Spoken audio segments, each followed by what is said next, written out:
درود پاک پڑھنے کے بے شمار فضائل و برکات ہیں۔ ایک بڑا ہی پیارا واقعہ جو احادیث کی کتابوں میں ملتا ہے اس کا خلاصہ بیان کرتا ہوں۔ سرور کائنات علیہ الصلوۃ والسلام ایک جگہ کہیں تشریف لے جا رہے تھے کہ آپ کے سامنے ایک شکاری آیا اور اس نے ایک ہرنی کو پکڑا ہوا تھا، گویا اس نے ہرنی کا شکار کیا ہوا تھا۔ اس ہرنی نے جب نبی پاک علیہ الصلوۃ والسلام کا دیدار کیا تو وہ ہرنی انسانی زبان میں آقا سے گفتگو کرنے لگ گئی۔ میرے آقا کی بھی کیا شان ہے، جانور بھی نبی پاک سے گفتگو کیا کرتے، اور اللہ کے حبیب کی قوت سماعت اور علم کا عالم دیکھیں کہ جانوروں کی بولیاں بھی سمجھا کرتے تھے۔ ہرنی کہتی حضور میرے چھوٹے چھوٹے بچے ہیں، مجھے تھوڑی دیر کی اجازت دلوا دیں، میں بچوں کو دودھ پلا کر واپس آ جاؤں۔ آپ ذرا سوچیں، ماں ہوتی ہے، چاہے وہ جانور کی ماں ہو۔ اس نے یہ نہیں کہا حضور مجھے چھڑوا دیں، مجھے رہا کروا دیں، بس مجھے اتنی رعایت دیں کہ میرے بھوکے بچوں کو میں دودھ پلا کر آ جاؤں۔ اب ایسا تو کبھی ہوتا نہیں ہے کہ کسی جانور کو کوئی پکڑ کے آ جائے، چھوڑ دے وہ پھر واپس آ جائے۔ پیارے آقا علیہ الصلوۃ والسلام نے فرمایا کہ اگر تم واپس نہ آئی تو کیا گارنٹی ہے؟ واپس نہ آئی تو وہ ہرنی کیا کہتی ہے، بڑا میسج ہے اس میں۔ وہ ہرنی کہتی ہے حضور اگر میں واپس نہ آؤں تو مجھ پر اللہ تعالیٰ کی ایسی لعنت ہو جیسی اس شخص پر لعنت ہوتی ہے جس کے سامنے آپ کا ذکر ہو اور وہ آپ پر درود نہ پڑھے۔ اب ذرا سوچیں، اور حضور اگر میں واپس نہ آؤں تو مجھ پر ایسی لعنت ہو جیسی اس شخص پر ہوتی ہے جو نماز تو پڑھے مگر دعا نہ مانگے۔ یہ بات سمجھنے والی ہے۔ اچھا، اب نبی پاک علیہ الصلوۃ والسلام نے اس شکاری سے فرمایا اس ہرنی کو چھوڑ دو، یہ تھوڑی دیر میں آ جائے گی۔ کہ حضور کیا گارنٹی ہے کہ یہ واپس آئے گی؟ فرمایا میں ضمانت دیتا ہوں۔ وہ پہلے ہی دیکھ رہا تھا کہ یہ کیسی عظیم ہستی ہیں، ان کو دیکھ کر ہرنی باتیں کرنے لگ گئی ہے، یہ گارنٹی دے رہے ہیں تو واپس آنا ہے اس نے۔ اس شکاری نے ہرنی کو چھوڑ دیا۔ کبھی ہسٹری میں ایسا ہوا نہیں ہے کہ کوئی شکاری کسی پرندے کو، کسی جانور کو گرفتار کر لے، چھوڑ دے اور تھوڑی دیر کے بعد وہ جانور آ کر خود سرنڈر کر دے۔ مگر زمانے نے یہ منظر دیکھا کہ ہرنی دوڑتے ہوئے نظروں سے اوجھل ہو گئی، آقا بھی وہیں کھڑے ہیں، شکاری بھی وہیں کھڑا ہے۔ تھوڑی دیر ہوئی تو ہرنی دودھ پلا کر واپس آنے لگی ہے۔ واپس آ کر اس نے اپنے آپ کو سرنڈر کیا، شکاری نے پھر پکڑ لیا۔ اب یہاں یہ واقعہ تو کمپلیٹ ہوتا ہے، مگر اس واقعے کا اگلا حصہ اور خوبصورت ہے کہ اب جب یہ معاملہ ہوا تو جبریل امین نبی پاک کی بارگاہ میں حاضر ہوتے ہیں، اللہ کا سلام پیش کرتے ہیں اور عرض کرتے ہیں کہ یا رسول اللہ، اللہ ارشاد فرماتا ہے مجھے اپنی عزت اور جلال کی قسم میں آپ کی امت پر اس سے بھی زیادہ مہربان ہوں جیسے یہ ہرنی اپنی اولاد سے محبت کرتی ہے، اور حضور آپ کی امت کو آپ کی طرف لوٹا دوں گا جس طرح یہ ہرنی آپ کی طرف لوٹ کر آئی ہے۔ میں اور کچھ بیان نہ کروں نا، صرف اسی حدیث پر بات کرتے رہیں تو بہت ہے۔ کتنی ساری باتیں یہ ایک واقعہ سکھا رہا ہے۔ سب سے پہلے سمجھو میرے آقا کی شان کیسی ہے، جو نبی ہرنی کی فریاد سن کر مدد فرمائے، امتی کی فریاد سن کر کیوں نہ سینے لگائے، کیوں نہ ہماری مشکلیں آسان فرمائے۔ ذرا سوچو، جانوروں کا بھی یہ ایمان اور عقیدہ ہے کہ سرور کائنات علیہ الصلوۃ والسلام اللہ کے سچے نبی ہیں اور ہماری پکار سنتے ہیں۔ اور دوسری بات، جن دو باتوں کی طرف اس ہرنی نے بات کہی کہ حضور مجھ پر ایسی لعنت ہو جیسی اس پر لعنت کہ جو آپ کا ذکر سنے اور درود نہ پڑے۔ یہاں بڑی اہم بات سمجھنے والی ہے۔ درود پاک کی فضیلتیں تو بہت بیان ہوتی رہتی ہیں اور ہوتی رہنی چاہیے، مگر اس کا یہ تصویر کا دوسرا رخ بھی پتہ ہونا چاہیے کہ جو لوگ بالکل درود نہیں پڑھتے، پیارے آقا علیہ الصلوۃ والسلام کا نام سنیں گے پھر بھی نہیں پڑھتے، اپنی کتابوں میں اپنی جگہوں پر بھی جہاں نبی پاک کا نام آتا ہے وہاں بھی شارٹ فارم معاذ اللہ یوز کر رہے ہیں، سعود لکھ دیں گے۔ ارے تمہارے پاس پوری کتاب لکھنے کا جگہ ہے، درود پاک لکھنے کی باری آتی ہے تو شارٹ فارم پہ آ جاتے ہو۔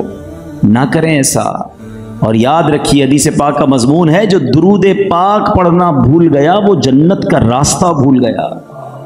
درود کے بغیر زندگی نہیں ہے، حق ہے۔ نبی پاک علیہ الصلوۃ والسلام کے حقوق لکھے امت پر، پیارے آقا کے حقوق علماء نے کتابوں میں لکھے۔ قاضی ایاز نے شفا شریف میں جو 8 حقوق تحریر فرمائے اس میں بھی ایک حق یہ لکھا کہ امتی پر نبی پاک کا حق ہے کہ وہ نبی پاک پر درود بھیجے۔ مگر یہاں کئی لوگ ایسے ہوتے ہیں کہ جن کے پورے پورے دن گزر جاتے ہیں مگر زبان پہ ایک بار بھی درود نہیں آتا. ایسا نہ کرو. درود تو ہماری لائف لائن ہے. درود تو ہمیں برکتیں اور رحمتیں عطا کرتا ہے. نبی پاک کے قرب کا طریقہ. تو آپ نے سنا کہ اللہ کی لعنت ہوتی ہے ایسے شخص پر. پھر دوسری بڑی اہم بات, اور وہ کیا کہا اس ہرنی نے, حضور اگر میں واپس نہ آؤں تو مجھ پر ایسی لعنت ہو جیسی اس پر لعنت ہوتی ہے جو نماز پڑھے اور دعا نہ کرے. اب یہاں بھی بڑا برا حال ہے. اول تو نماز ہی نہیں پڑھتے لوگ, پڑھتے ہیں تو اتنی جلدی ہوتی ہے, ادھر امام صاحب نے سلام پھیرا ادھر باہر جانے والوں کی لائن لگ جاتی ہے. حالانکہ یہ خاص وقت ہے دعاؤں کی قبولیت کا. اچھا اللہ کی شان قریبی ذرا سمجھو اس میں. ہاں دنیا میں مانگنے والا اچھا نہیں لگتا. آپ سے اور مجھے کوئی مانگے, ایک بار مانگے کہ یار چلو ٹھیک ہے جاننے والا ہے دے دو, دوسری بار مانگے بولے ابھی تو دیے تھے پھر آ گیا, چلو یار کیا کریں کرنا پڑے گا. وہ پہلے والی گرم جوشی نہیں بچتی, کچھ کم ہو جاتی ہے. چلو تیسری بار آ گیا, ارے اس کی تو مانگنے کی عادت ہو گئی ہے لگتا ہے. چوتھی بار موبائل ہی بینڈ کر دیتے ہیں, بلاک کر دو بھائی یہ تو مانگنے والا ہو گیا ہے. یہ ہے دنیا, یہ ہے دنیا والے. مانگو تو اچھا نہیں سمجھتے. کریم کی شان دیکھو, جو جتنا مانگتا ہے رب اسے اتنا قریب فرما لیتا ہے, اسے اتنا پسند فرماتا ہے. جو نہیں مانگتا اللہ اس سے ناراض ہوتا ہے. فرق دیکھو دنیا والوں میں اور میرے رب کی شان کریمی کا. اللہ قرآن میں فرماتا ہے ادعونی استجب لکم, مانگو میں تمہیں عطا کروں گا. مگر یہ بندہ ہے جو سب سے مانگتا ہے رب سے نہیں مانگتا. نماز پڑھ کے بھی دعا نہیں مانگتے. ارے دعا مانگو, دعا کو نارمل عبادت نہیں کہا گیا. الدعاء مخ العبادہ, دعا عبادت کا بھی مغز ہے. مگر ادھر نہ دعا کا ٹائم ہے نہ دعا کا سلیقہ ہے. مانگتے بھی ہیں تو چلو یار مانگ لیتے ہیں, پوری ہوگی نہیں ہوگی پتہ نہیں ہے. یہ بھی تو بڑا پرابلم ہے. تمہیں رب پر ہی بھروسہ نہیں ہے. علماء نے لکھا, سیدی اعلیٰ حضرت امام اہل سنت نے اپنے والد گرامی کی کتاب احسن الوعاء لآداب الدعاء پر جو حاشیہ لکھا اس پہ آپ نے تحریر فرمایا کہ جس کو یہ یقین نہیں ہے نا کہ اللہ قبول کرے گا کہ نہیں کرے گا, اس کی دعا قبول نہیں ہونی. قبول دعا ہونی اسی کی ہے جس نے یقین سے مانگنا کہ جس سے مانگ رہا ہوں وہی تو دینے والا ہے, اس کے سوا کون ہے دینے والا. تو خدا را دعا میں کنجوسی نہ کرو. اتنی پرابلمز ہے تمہارے ساتھ پھر بھی نہیں مانگتے. حالانکہ سارے مسائل کا حل ہی دعا میں ہے. الدعاء صلاح المومن, آقا فرماتے دعا مومن کا ہتھیار ہے. خدا را اللہ سے دوستی کر لو. ٹرائی ٹو انڈرسٹینڈ دعا ہے کیا پتہ ہے آپ, یہ اللہ سے گفتگو ہے, اللہ سے بات کرنا ہے. دنیا میں کوئی کہے یار مجھے وزیر اعظم سے بات کرنی, پہلے تو لوگ مذاق اڑائیں گے, ادھر سے تجھے ٹائم ہی نہیں ملے گا بھائی, تو کدھر وزیر اعظم کدھر. اچھا چلو ٹائم مل جائے گا, بڑی مشکل سورس لگائی, اسلام آباد جانا پڑے گا فلاں تاریخ کو اتنے بجے اتنی منٹ کی ملاقات, بس اس کے بعد زیادہ نہیں. ٹھیک ہے, کتنی محنت کے بعد جا کر کسی بڑے آدمی سے دنیا میں ٹائم ملتا ہے. اور جو خالق کائنات ہے اس سے بات کرنے کے لیے کوئی اپوائنٹمنٹ کی ضرورت نہیں ہے اور کوئی ٹائم لمٹ بھی نہیں ہے. جتنی بات کرنی ہے اتنی کرو, جتنی بار کرنی ہے اتنی کرو. لوگ کسی بڑے آدمی سے مل کر آئے تو کہتے ہیں میں فلاں سے مل کر آیا ہوں. ارے تمہیں رب سے بات کرنے کا روز موقع ملتا ہے, تم پھر بھی نہیں کرتے ہو. سمجھو دعا کی اہمیت. مولا علی شیر خدا کس طرح سمجھاتے ہیں, فرماتے ہیں جب میرا جی چاہتا ہے میں اللہ سے بات کروں تو دعا کرنے لگ جاتا ہوں. جب جی چاہتا ہے رب مجھ سے بات کرے تو قرآن پڑھنے لگ جاتا ہوں. یہ قرآن اور یہ دعا, یہ بڑا کمال کا کنیکشن ہے اللہ سے. ان دونوں سے دور ہو گئے ہم. تو پلیز اپنی زندگی میں دعا کو شامل کریں. میرا یہ موضوع نہیں ہے, ورنہ جی تو چاہ رہا ہے میں دعا پہ ہی بات کرتا رہوں کہ اس کی, اور یہ کمال کی کتاب ہے. چلیں بات ہو ہی گئی ہے تو اس کتاب کو حاصل کریں. یہ فیضان اعلیٰ حضرت کا اس کتاب میں مکتبۃ المدینہ نے بڑی آسان اردو میں اس کو چھاپ دیا ہے. یعنی دعا کرنی کب کب ہے, اوقات کیا ہیں, آداب کیا ہیں, انداز کیا ہو, وہ کون سے کام ہیں جن سے دعائیں قبول نہیں ہوتی. ایک بڑا کام تو پتہ ہے کیا ہے, کہ حرام کمانے والے کی دعا قبول نہیں ہوتی.